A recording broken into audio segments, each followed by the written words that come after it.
She wrecked my classic car and laughed. "It's just metal, get over it." I replied, "You're right, it is." She stopped laughing when she saw what I sold to pay for the repairs. I, 32 male, have been restoring cars since I was 16. It's not just a hobby, it's my meditation, my art, my connection to my late grandfather who taught me everything I know about engines. My pride and joy was a 1970 Plymouth Cuda. I'd spent 6 years restoring. Every bolt, every panel, every inch of that car had been touched by my hands. Found it as a rust bucket for $3,500 and put another $25,000 and countless hours into it. Not to flip it, to keep it. This car was my baby. Enter Veronica, my girlfriend of 8 months. She never understood the car thing, called it playing with toys, and made jokes about me loving the car more than her. I'd laugh it off, but it bothered me how dismissive she was of something that meant so much to me. The incident happened on a Thursday evening. I was working late, and she texted asking to borrow my daily driver. Her BMW was in the shop for some minor issue. I told her sure, keys were on the hook. What I didn't know was that she'd decided my Honda was too boring for her night out with friends. I got home around 10 p.m. to find my garage door open and my Cuda gone. My heart dropped. I called her immediately. "Hey babe," she answered, music blaring in the background. "Where's my car?" "Oh, I took the pretty one. The Honda is so lame." "Veronica, that's not a daily driver. It's not insured for other drivers. Where are you?" "Relax. I'm a great driver. We're just at Tiffany's place." "I'm coming to get it. Don't move," she laughed. "God, you're so dramatic. It's just a car." 20 minutes later, I got another call. Not from her, from the police. She'd wrapped my Cuda around a lamppost. When I arrived at the scene, she was standing there with her friends, laughing. Actually laughing. The front end of my car was destroyed. 6 years of work, crumpled like paper. "Babe," she called out when she saw me. "Look, I'm so sorry, but it's kind of funny, right? I confused the brake and the gas." I couldn't speak, just stared at the wreckage. "Oh my God, are you crying?" She giggled. "It's just metal. Get over it. Insurance will fix it." "You're not on my insurance, and this is a classic. Do you have any idea what you've done?" She rolled her eyes. "I'll pay for it, whatever. Stop being such a baby." The police officer approached. No drugs or alcohol, just negligence. She'd been showing off, took a turn too fast, lost control. Her friends corroborated. They'd been recording her driving the vintage car for Instagram when she crashed. I had the car towed to my buddy Jerome's shop. The damage assessment came back the next day. $18,000 minimum, possibly more depending on finding original parts. The frame was bent, front end destroyed, engine damaged. "Your girlfriend gonna cover this?" Jerome asked. "She says she will." He gave me a look. We both knew better. I was right. When I showed Veronica the estimate, her tune changed immediately. $18,000, that's insane. The whole car isn't worth that. Actually, restored, Cudas go for 60–80K. Mine would have been worth more if you hadn't destroyed it. "Well, I don't have that kind of money. Can't you just fix it yourself, like you did before? With what money for parts? And the frame damage needs professional work." She shrugged. "Not my problem. Sue me if you want. My dad's a lawyer." "Your dad's a divorce attorney." "Still a lawyer. Look, I said I was sorry. Accidents happen. You need to get over this obsession with that stupid car." That's when I smiled. "You're right. It is just metal." She looked surprised at my sudden agreement. "See, I knew you'd be reasonable." "Absolutely. In fact, I've already figured out how to pay for the repairs." "Oh good. Insurance?" "No, by selling your stuff." She laughed. "What?" "Well, you live in my house rent-free. You've been driving my cars for months without contributing to insurance or gas. You have quite a collection of designer items that you keep here. I figure that should cover most of the damages. You can't sell my things. Why not? They're just things, leather and fabric. Get over it." Update 1. Veronica stormed out that night, but she left all her stuff. See, she'd been practically living with me for the past 4 months, though she maintained her own apartment. Her reasoning was that my place was nicer and more convenient to her work. Over the next day, I cataloged everything she'd left behind.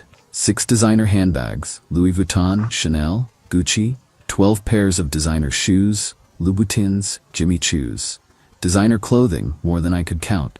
Jewelry she kept in my safe, gifts from exes, apparently.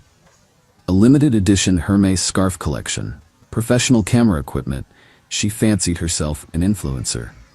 The total value, based on resale prices? About $22,000. Now I know what you're thinking. I can't just sell her stuff. And you're right, but here's where it gets interesting. She came back the next day with her friend Becca, expecting to collect her things and move back to her apartment. I was ready.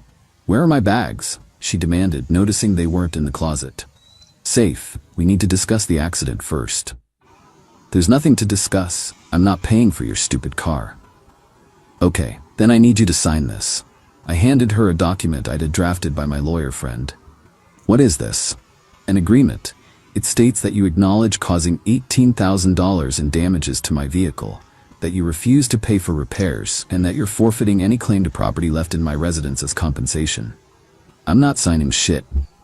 "Then your stuff stays locked up until we resolve this." "That's theft." "Actually, it's a lien. You cause damages, refuse to pay, and abandon property in my home. I have every right to hold it until you make things right." Becca chimed in. "Just sign it, V. You weren't going to pay anyway." Veronica glared at her.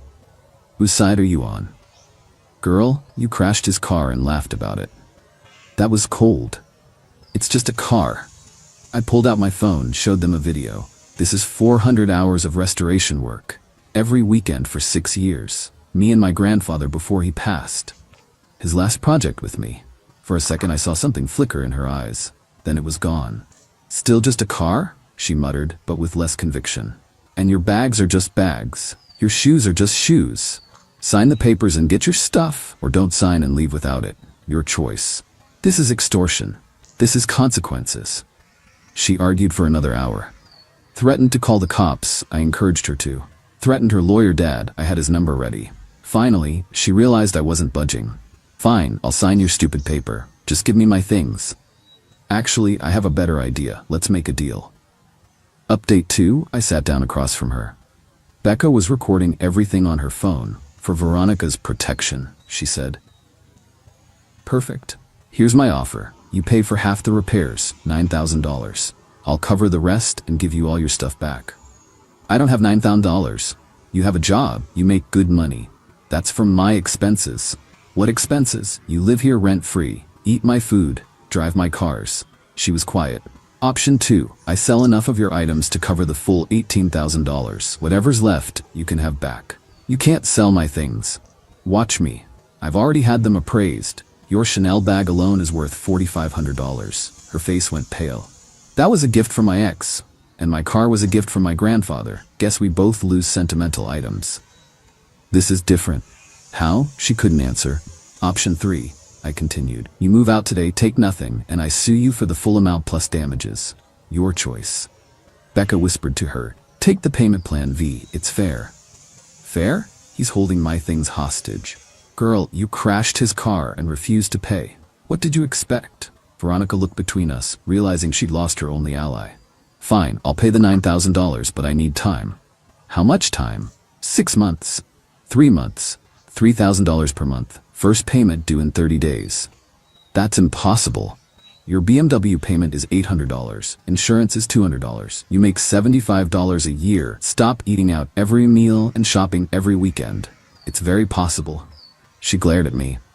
"When did you become such an asshole?" "When you laughed at destroying something I loved."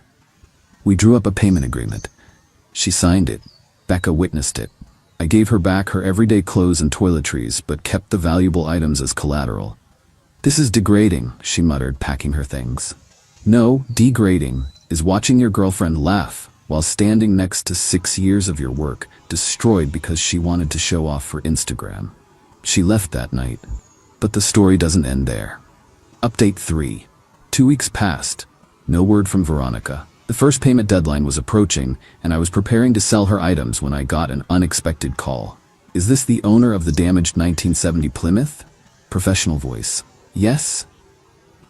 "This is Atlantic Insurance. We're calling about a claim filed by Veronica Hendricks." My blood ran cold. "What claim?" "She's filed a claim stating she was a registered driver on your policy and that the accident was due to mechanical failure." "That's fraud. She wasn't on my policy, and the police report clearly states she lost control of the vehicle." "We'll need to see that report." I sent everything. The police report, photos, even the videos her friends had posted, before deleting them, showing her speeding and laughing moments before the crash. Then I called my lawyer friend. She's trying to commit insurance fraud. Document everything. This just went from civil to criminal. 3 days later, Veronica showed up at my house, furious. "You got me fired." "What?" "My company found out about the insurance investigation. They have a morality clause, 0 tolerance for fraud. You tried to defraud my insurance company, that's on you. I was just trying to fix this mess. By committing a felony?" She broke down crying, but not sad tears, angry tears. "You've ruined my life over a stupid car." "No, you ruined your life by being reckless, entitled, and then criminal. I just refuse to be your victim. I want my things now. Pay me the $9,000 we agreed on. I don't have a job anymore, thanks to you." "Sounds like you better start selling things." "Oh wait, I have them." She lunged at me. Actually tried to hit me. I stepped back, let her fall forward. "You should leave before I call the police. I hate you. You're a monster. I'm someone who holds people accountable. New experience for you, I know." She left, but not before keying my Honda on the way out. I had it on camera, added it to the file. Update 4. The next month was a whirlwind. Veronica's parents got involved. Her father, the divorce attorney, tried to intimidate me with legal threats. I forwarded him the insurance fraud evidence. He went quiet real fast. Her mother called, crying about how I was ruining her daughter's life. I sent her the video of Veronica laughing at my destroyed car. She hung up. Then came the smear campaign. Social media posts about her abusive ex who was financially controlling her. Some people bought it until I posted my own response. The police report, the repair estimate, and her signed agreement to pay. Public opinion shifted quickly. When it became clear she wasn't going to pay and was instead focused on destroying my reputation, I made good on my threat. I carefully photographed each item and listed them on various resale platforms. The Chanel bags sold in 2 days. The Louboutins went within a week. Each sale was documented, receipted, and the money went directly to Jerome's shop for parts and labor. Veronica found out when her friend saw one of her bags listed online. The texts came flooding in. "That's my bag. You can't do this. Per our signed agreement, failure to pay allows me to recoup losses through your abandoned property. I'll sue you." With what money? Also, discovery will be fun when they see the insurance fraud. I hope you die alone. I hope you learn accountability. It took 2 months to sell enough items to cover the repairs. Some things didn't sell for what they were appraised at, so I had to sell more than planned. In the end, I raised $17,500 from her designer goods. The remaining $500, I covered it myself. Small price to pay for the lesson learned. Final update. My CUDA is back in my garage, restored to her former glory.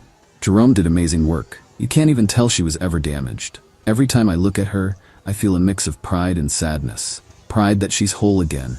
Sadness that my grandfather's original work was destroyed. Veronica? Last I heard through mutual acquaintances, she moved back in with her parents. Still unemployed, the insurance fraud investigation made her unhireable in her field. She tells anyone who'll listen about her psycho ex who stole her belongings. A few people have reached out to get my side. I just send them the video of her laughing at my destroyed car. That usually ends the conversation. Her friend Becca actually apologized to me last month. Said she didn't realize how toxic Veronica was until she lived through the aftermath. Apparently, Veronica expected everyone to fund her lifestyle while she was unemployed. When they refused, she turned on them too. The insurance company? They declined to prosecute but flagged her in their system. She'll have trouble getting insurance for the next decade. The kicker? About a month ago, I got a letter from a law firm. Veronica was suing me for the value of her sold items. I countersued for the deductible I paid, the rental car costs during repairs, and emotional distress for the destruction of a family heirloom. Her lawyer dropped the case within a week. I learned a lot from this experience.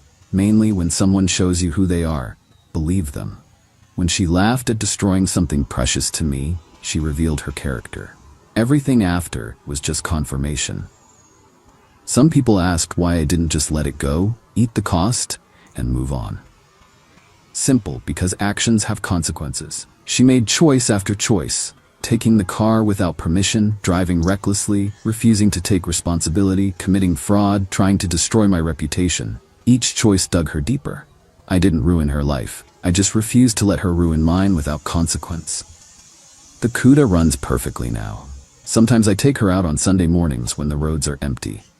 I think about my grandfather, about the hours we spent together in the garage, about how he taught me that anything worth having is worth protecting. And when I pass by a lamppost, I don't think about the crash anymore. I think about the lesson. Surround yourself with people who respect what you love, not those who laugh when it's destroyed.